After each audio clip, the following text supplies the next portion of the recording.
നമ്മുടെ കുഞ്ഞുങ്ങൾ തികച്ചും അൺഎക്സ്പെക്റ്റഡ് ആയിട്ട് മോശമായിട്ടുള്ള വേർഡ്സ് യൂസ് ചെയ്യുന്നതായിട്ട് പലപ്പോഴും നമ്മൾ കാണാറുണ്ടല്ലേ. അപ്പോൾ ഈ ഒരു കാര്യത്തിനെ നമ്മൾ എങ്ങനെ മാനേജ് ചെയ്യണം എന്നുള്ളത് മനസ്സിലാക്കാം. Hi there, this is doctor Arya Devi. നിങ്ങൾ പലപ്പോഴും ഇങ്ങനെ മോശം വേർഡ്സ് ഒക്കെ യൂസ് ചെയ്യുന്ന സമയത്ത് ഇതിൻ്റെ അർത്ഥം എന്താണെന്നൊന്നും അവർക്ക് അറിയുന്നുണ്ടാവില്ല. മറ്റു കുട്ടികളെ, അതായത് ഫ്രണ്ട്സിനെ ഇമ്പ്രസ് ചെയ്യാനായിട്ടോ അല്ലെങ്കിൽ താൻ കുറച്ചുകൂടെ ഒന്ന് മുതിർന്നു എന്ന് കാണിക്കാൻ വേണ്ടിയിട്ടോ അല്ലെങ്കിൽ മുതിർന്ന മറ്റാരെങ്കിലും ഇത് യൂസ് ചെയ്യുന്നത് കേട്ടിട്ട് അതുപോലെ കോപ്പി ചെയ്യുന്നതോ ഒക്കെ ആവാം ഇതിൻ്റെ കാരണങ്ങൾ. ഇനി ഇവിടെ ഏറ്റവും പ്രധാനമായിട്ടുള്ളൊരു കാര്യം, നമ്മൾ അതിനോട് എങ്ങനെ റെസ്പോണ്ട് ചെയ്യുന്നു എന്നുള്ളതാണ്. അതായത് നമ്മൾ ഒരുപാട് എക്സൈറ്റഡ് ആയിട്ട് ദേഷ്യപ്പെട്ടിട്ടൊന്നും അവരോട് പ്രതികരിക്കാനായിട്ട് പാടില്ല.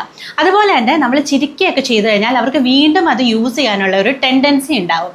കൂടാതെ നമ്മൾ ചെറിയ കുട്ടികളൊക്കെ ആണെങ്കിൽ നമുക്കതിനെ ഡൈവേർട്ട് ചെയ്ത് വിടാം. പക്ഷേ എല്ലാ കാറ്റഗറിയിലുള്ള കുട്ടികളെയും എല്ലാ ഏജ് ഗ്രൂപ്പിലുള്ള കുട്ടികളെയും നമുക്കിങ്ങനെ ഡൈവേർട്ട് ചെയ്ത് വിടാനൊന്നും പറ്റില്ല. നമ്മൾ ഡൈവേർട്ട് ചെയ്യാൻ തുടങ്ങുമ്പോൾ തന്നെ അവർക്ക് മനസ്സിലാവും.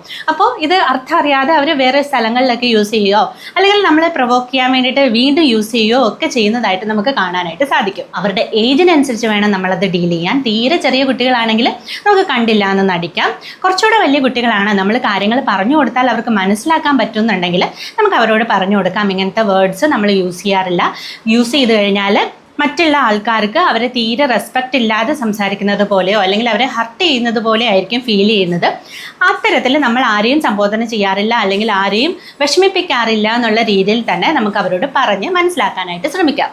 പിന്നെയും അവരെ നിരന്തരമായിട്ട് ഇത് റിപ്പീറ്റ് ചെയ്യാനായിട്ട് ശ്രമിക്കുകയാണെങ്കിൽ അവരുടെ പ്ലേ ടൈം ഒക്കെ ഒന്ന് കട്ട് ചെയ്തുകൊണ്ട് നമുക്ക് ഇതിനെ മാനേജ് ചെയ്യാനായിട്ട് ശ്രമിക്കാവുന്നതാണ്. ഇപ്പോൾ കുട്ടികൾ ബാഡ് വേർഡ്സ് യൂസ് ചെയ്യുന്നതിനോടൊപ്പം തന്നെ മറ്റെന്തെങ്കിലും പ്രത്യേകതകൾ അവർ കാണിക്കുന്നുണ്ടെങ്കിൽ, അതായത് ഒരുപാട് ദേഷ്യം കാണിക്കുക, ഒരുപാട് കള്ളമൊക്കെ പറയുന്ന രീതിയിൽ അവർ പോകുന്നുണ്ടെങ്കിൽ, അതായത് ഒരു ബിഹേവിയറൽ ഇഷ്യൂസ് പോലെ നമുക്ക് തോന്നുകയാണെങ്കിൽ അത് ഉറപ്പായിട്ടും അവരുടെ ഡോക്ടറിനോട് ഡിസ്കസ് ചെയ്യേണ്ട ഒരു കാര്യം തന്നെയാണ്.